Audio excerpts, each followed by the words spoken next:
अस्सलाम वालेकुम, आप देख रहे हैं GNN। मैं हूं ज़ैनुल हसन। मैं हूं हफ्सा। सिर्फ हेडलाइंस अपनी जानी आगाज में आपको बताएं। अफगानिस्तान से सिर्फ इतना ख्वारिज की मौजूदगी पर इख्तलाफ है जो इस वक्त तक रहेगा जब तक वो इस मसले को दूर नहीं करते। आर्मी चीफ जनरल सिदासी मुनीर का कहना है कि अवाम और फौज के दरमियान एक खास रिश्ता है। इस रिश्ते में किसी खलीज का झूठा बयानिया बैरून मुल्क से मखसूस एजेंडे के जरिए चलाया जाता है।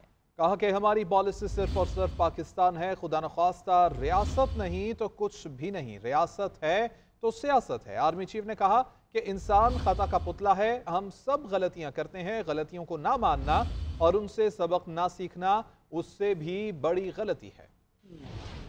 आर्मी चीफ की पेशावर में सियासी कायदीन से बातचीत मुल्क के अमन इस्तेहकाम के लिए साबित कदमी से आगे बढ़ने का। सिपा सालार ने कहा कि हम सबको बिला तफरीक दहशतगर्दी के खिलाफ खड़ा होना होगा। खुदा न ख्वास्ता रियासत नहीं तो कुछ भी नहीं, रियासत है तो सियासत है। हमारी पॉलिसी सिर्फ और सिर्फ पाकिस्तान है। अवाम और फौज के दरमियान एक खास रिश्ता है। जब हम मुत्तहिद होकर चलेंगे तो सूरत हाल जल्द बेहतर हो जाएगी। उन्होंने कहा कि इंसान खता का पुतला है, हम सब गलतियाँ करते हैं। गलतियों को ना मानना और उससे सबक ना सीखना उससे भी बड़ी गलती है। उन्होंने सवाल उठाया कि क्या फसाद फिल अर्ज अल्लाह के नज़दीक एक बहुत बड़ा गुनाह नहीं। आर्मी चीफ ने वाज़ेह किया कि अफगानिस्तान से सिर्फ इत्तल ख्वारिज की मौजूदगी और सरहद पार से दहशतगर्दी फैलाने पर इख्तलाफ है। इख्तलाफ उस वक्त तक रहेगा जब तक वो इस मसले को दूर नहीं करते। अफगानिस्तान हमारा बरादर पड़ोसी मुल्क है। पाकिस्तान अफगानिस्तान से हमेशा बेहतर ताल्लुकात का ख्वाहां रहा है। जनरल सैयद आसिम मुनीर ने कहा कि खैबर पख्तूनख्वा में कोई बड़े पैमाने पर ऑपरेशन नहीं किया जा रहा, सिर्फ इंटेलिजेंस की बुनियाद पर टारगेटेड कार्रवाई की जाती। आर्मी चीफ की निगरानी में फितना अल ख्वारिज के खिलाफ ऑपरेशन जारी है। अजीम कुर्बानियों से फितना हमेशा के लिए दम तोड़ जाएगा। मुल्क में 2018 जैसे पुरअमन हालात वापस लेकर आएंगे। वज़ीर आज़म शहबाज शरीफ ने अज़्म का इजहार किया। विफाकी काबीना इजलास से खिताब करते हुए वज़ीर आज़म ने कहा कि कुरम में हालात मामूल पर आने लगे, मोर्चे मिसमार किए जा रहे हैं। उम्मीद है तमाम स्टेक होल्डर्स मिलकर क़याम अमन को यकीनी बनाएंगे।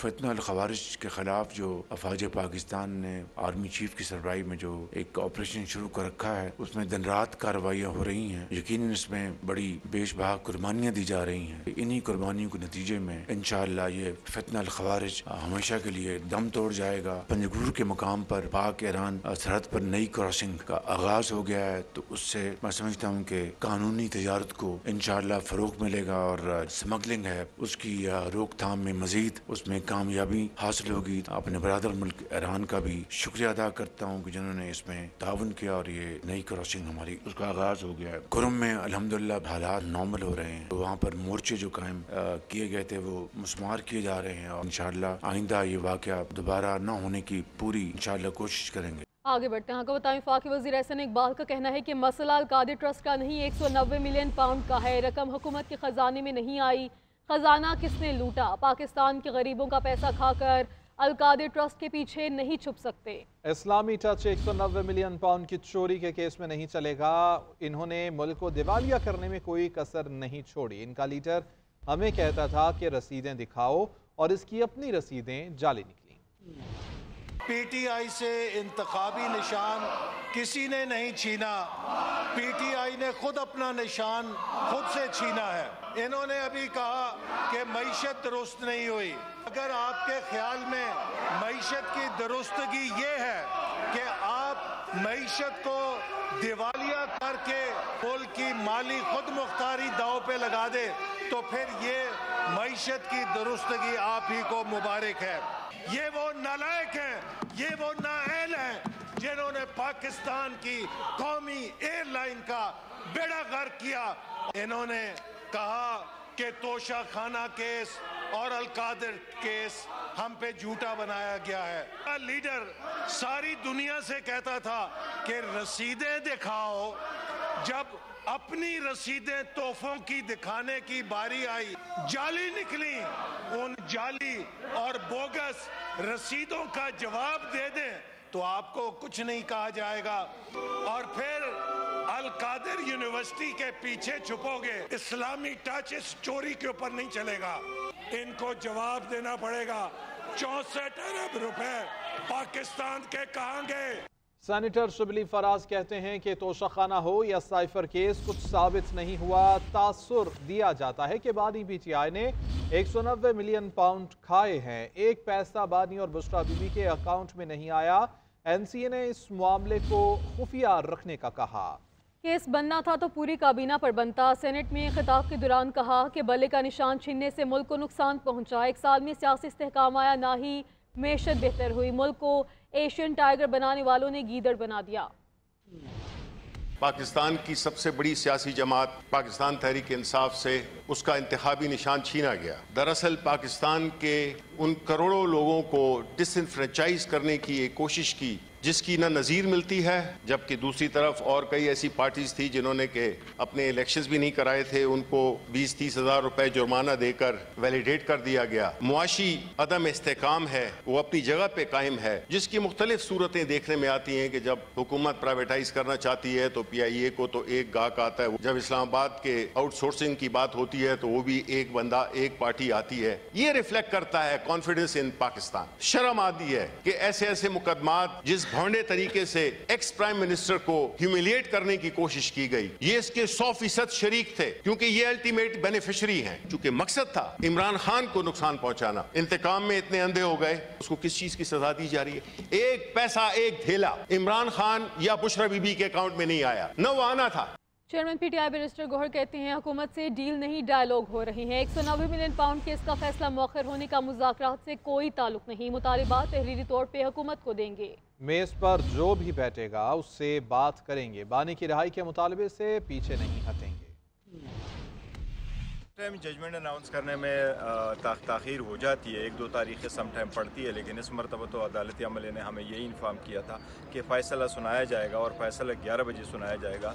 और इसके पेश नज़र हम वहाँ पहुँच चुके थे। ये जज साहब ने आप डेट दे दी थी। मुनासिब यही होता अगर उसने फ़ैसला अनाउंस ही करना था, थोड़ा इंतज़ार कर लेते तो फ़ैसला अनाउंस हो जाता। जो मुज़ाकरात है उससे कोई ताल्लुक नहीं होना चाहिए और न मुज़ाकरात से कोई ताल्लुक होगा। वो खान साहब ने 2 टोक अल्फाज में कहा है कि कोई डील नहीं होनी और हमारे मुज़ाकरात होने, सिर्फ 2 नुकात पे मुज़ाकरात होने।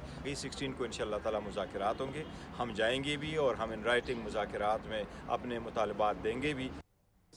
वज़ीर दिफा ख्वाजा आसिफ कहते हैं कि मुज़ाकरात में बानी ज़बानी फायरिंग बंद हो जानी चाहिए। अपोजिशन ने कल जो ज़बान इस्तेमाल की उससे ये लगता है कि वो मुज़ाकरात ही नहीं चाहते। बानी PTI को किसी भी वक्त किसी ने डील ऑफर नहीं की। कौमी असम्बली के तक़द्दुस को पमाल करने से कुछ हासिल नहीं होगा। इस तरह हम मुज़ाकरात में कैसे आगे बढ़ें? PTI आज भी मुज़ाकरात के लिए संजीदा नज़र नहीं आ रही। मुज़ाकरात के साथ जो उनकी वाबस्तगी या उनकी जो नीयत है उस पर बहुत बड़ा सवालिया निशान डाल देते हैं। पे मुज़ाकरात होते हैं तो हॉस्टिलिटीज़ जो है ना वो सीज़ हो जाती हैं, यानी कोई फायरिंग जो है एक दूसरे के ऊपर बंद कर दी जाती है।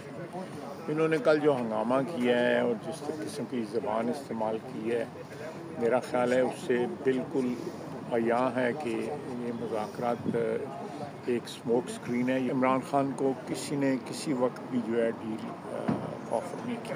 डील उनकी तरफ से, हमारी तरफ से कोई डील की ऑफ़र नहीं है, ना हम कर सकते हैं, ये अदालती मामला है। Welcome back. वफाकी काबीना ने 14 IPVs के साथ नज़रसानी शुदा मुआहदों की मंजूरी दे दी। वज़ीर-ए-आज़म शहबाज शरीफ ने कहा कि इससे न सिर्फ कौमी ख़जाने को बचत होगी बल्कि गर्दिशी कर्जा ख़त्म हो जाएगा और बिजली की कीमत भी कम होगी। काबीना कमेटी बराए तवानाई में खुसूसी और सनती जोन्स के लिए यकसां टैरिफ की मंजूरी भी दी गई है। वज़ीर-ए-आज़म ने अगले 5 साल में IT बरामदात को $25 बिलियन तक पहुँचाने के लिए इक़दामात पर इत्मीनान का इज़हार किया है। वज़ीर आला पंजाब मरियम नवाज शरीफ की ज़ेर सदारत सूबाई काबीना का इजलास हुआ। इजलास में 91 नकात ज़ेर बहस आए, जिनमें मुआशी, तालीमी और समाजी तरक्की के इक़दाम शामिल थे। तफसीलात फसीउल्लाह की इस रिपोर्ट में देखिए। सूबाई काबीना के 22वें इजलास में पंजाब हुकूमत ने पहली बार हिंदू मैरिज एक्ट और रजिस्ट्रेशन रूल्स 2024 की मंजूरी दी। कपास और गन्ने की पैदावार में इजाफे के लिए हंगामी इक़दामात का फैसला किया गया। तमाम व्हीकल्स की रजिस्ट्रेशन मुहिम और मोटरसाइकिल की रफ्तार 60 किलोमीटर फी घंटा तक महदूद करने का ऐलान भी किया गया। वज़ीर आला मरियम नवाज ने पंजाब आसान कारोबार फाइनेंस स्कीम की मंजूरी दी, जिसके तहत 3 करोड़ रुपए तक बिला सूद कर्जे और मुफ्त अराजी फराम की जाएगी। ई व्हीकल्स के लिए चार्जिंग स्टेशन और जामे इलेक्ट्रिक व्हीकल्स पॉलिसी का भी भी ऐलान किया गया। वज़ीर आला ने होनहार स्कॉलरशिप के तहत लैपटॉप की तादाद 40,000 तक बढ़ाने और तलबा की फीसों के लिए फौरी इक़दामात की हिदायत की। मरियम नवाज का कहना था कि मेरिट पर आने वाले हर तालिब इल्म को लैपटॉप देना चाहती हूँ। इजलास के बाद मीडिया से गुफ्तगू में सूबाई वज़ीर इत्तलात उज़्मा बुखारी का कहना था कि पाकिस्तान की असल यूथ जो पंजाब की तरक्की चाहती है वो इस वक्त मरियम नवाज से उम्मीदें वाबस्ता कर रही है। बहुत जल्द इंशाल्लाह नेक्स्ट फेज में फरवरी में अब लैपटॉप्स जो है वो बंटने शुरू होंगे और लैपटॉप्स की तादाद जो है वो 40,000 से बढ़ाने की जो है वो हिदायत कर दी है, बिकॉज बच्चे जो हैं, जो मेरिट पे बच्चे आ रहे हैं, उनकी तादाद यकीनन बहुत ज़्यादा है। काबीना ने Punjab chief minister special initiative for dialysis programme और ओवरसीज पाकिस्तानियों की जायदाद से मुतालिक अमूर के फैसले के लिए स्पेशल अदालत कायम करने की मंजूरी दी। इजाफी स्टेडियम का नाम तब्दील करने का फैसला मुस्तरद कर दिया गया। हसीउल्लाह, GNN, लाहौर। वज़ीर इत्तलात सिंध शर्जील इनाम मेमन ने मैस ट्रांजिट मंसूबे को बढ़ाने का मुतालबा कर दिया है। कहा कि बिलावल भुट्टो और सदर जरदारी की हिदायत हैं कि मास ट्रांजिट को बढ़ाया जाए। माहौलियाती आलूदगी पर काबू पाने के लिए पहली बार माहौल दोस्त EV टैक्सी सर्विस शुरू करने जा रहे हैं। ट्रांजिट जितनी बढ़ेगी उतने ही ट्रैफिक के हालात बेहतर होंगे। मास ट्रांजिट के प्रोजेक्ट्स जो हैं सिंध में पाकिस्तान पीपल्स पार्टी की हुकूमत सिंध जो है वो बहुत ही मैसिव बुनियाद पे जो है वो कर रही है। चेयरमैन पाकिस्तान पीपल्स पार्टी मोहतरम बिलावल भुट्टो जरदारी साहब की क्लियर हिदायतें हैं, प्रेसिडेंट आसिफ अली जरदारी साहब की क्लियर हिदायतें हैं, चीफ मिनिस्टर सिंध सैयद मुराद अली शाह साहब की क्लियर हिदायतें हैं कि हमें ट्रांसपोर्ट के महकमे की कैपेसिटी को इन्हेंस करना है। माहौलियाती आलूदगी छोटा काम नहीं है, एक बहुत बड़ा चैलेंज है। पाकिस्तान पीपल्स पार्टी की हुकूमत सिंध सबसे ज्यादा काम कर रही है। गवर्नर सिंध कामरान टिसोरी का कहना है मुल्क की सरहदों की हिफाजत के लिए आर्मी चीफ और मईशत की बेहतरी के लिए वज़ीर आज़म दिन रात काम कर रहे हैं। गवर्नर इनिशिएटिव के तहत 50,000 नौजवान IT माहिर बन रहे हैं।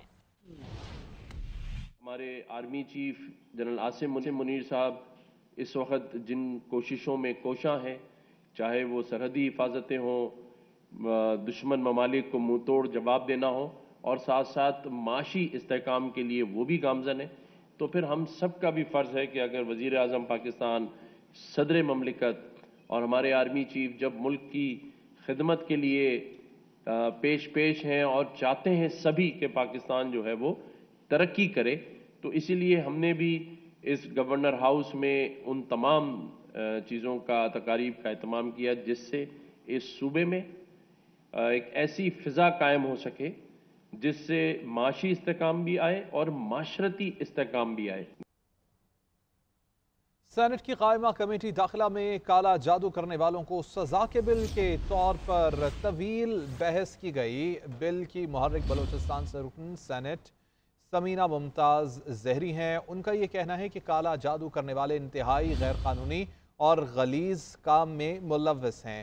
सादा लो शहरियों से बच्चे को कत्ल करके उसके खून को लाने का कहा जाता है। काले जादू का धंधा और तशहीर करने वालों को कम अज़ कम 7 साल सजा होनी चाहिए। सेनेटर इरफान सिद्दीकी ने कहा कि खातून सेनेटर भेड़ों के छत्ते में हाथ डाल रही हैं। काले इल्म की तारीफ और इसकी हदूद कौन तय करेगा? समीना मुमताज़ जहरी ने जवाब दिया कि अवाम का इस्तेहसाल करने वालों को सजा दिलवाना चाहती हूँ।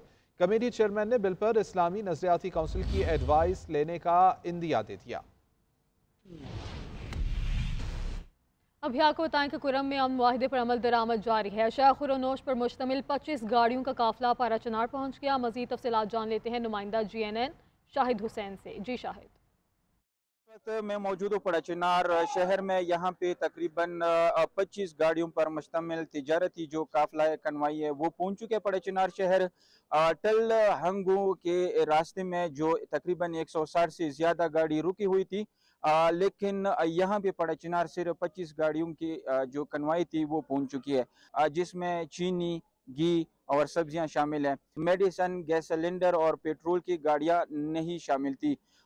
ताजिर बरादरी ये भी कह रहा है कि जो 45 गाड़ियों पर मुश्तमिल जो काफिला था कुरम के हदूद से सिक्योरिटी हदशात की वजह से वापस चली गई है। यहाँ पे जो सूरत हाल है, तकरीबन पारा चनार शहर में तकरीबन रात के वक्त भी हज़ारों की तादाद में लोग आए हैं, शाही खुर्दनोश की चीज़ें खरीद रहे हैं, लेकिन मुश्किल से लोगों को वो चीज़ें मिल रही है। लोगों का ये भी कहना है कि आने वाले 2, 3 या 4 दिनों में मजीद कन्वाई करे ताकि यहाँ की आवाम की जो मुश्किलात है उसमें कमी आ सके। जी।